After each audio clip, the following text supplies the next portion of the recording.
কোনো মানুষই আমরা নিখুঁত নই, দোষগুণ আমাদের প্রত্যেকের মধ্যেই আছে। কিন্তু বিনা কারণে কেউ যদি দুটো বাজে কথা বলে তখন কিন্তু আমি ছেড়ে দেওয়ারও লোক নই। আমি অযথা কারোর পিছনে কাঠি করি না, কিন্তু কেউ যদি এসে আমাকে ইচ্ছা করে কাঠি করে তখন কিন্তু আমি আর চুপ থাকি না। কারণ নরম মাটি পেলেই মানুষ কিন্তু আরো জাপটে ধরে, তাই আমি কিন্তু নরম মাটি একদমই না। আমার সাথে তুমি ভালো তো আমি তোমার সাথে খুবই ভালো, আর যদি পোষায় না কথা বলো না, থেকো না আমার সাথে পাচ্ছে আরো ভালো। কিন্তু যদি দেখি উপচে পড়ে এসে তুমি আমাকে কাঠি করছো তখন কিন্তু কাঠিটা আমিও করতে জানি। আমি আসলে অন্যের কাছে সাধু সাজতেও পছন্দ করি না, আর কাউকে যদি দেখি আমার সামনে কেউ সাধু সাজছে সেটাও আমার একদম অপছন্দ লাগে।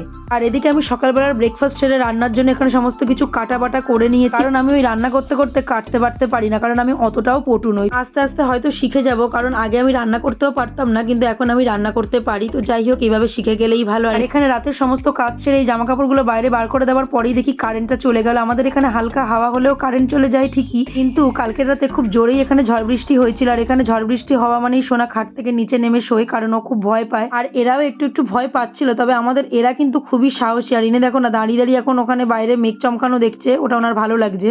আর এখনো বৈশাখ মাস পড়েনি, তবু এখানে কাল বৈশাখী শুরু হয়ে গেছে। তোমাদের ওখানে কি এরকম ঝড় বৃষ্টি হচ্ছে? হলে অবশ্যই কমেন্টে জানিও, আর ভালো লাগলে একটু লাইক আর সাবস্ক্রাইব করে দিও। টাটা।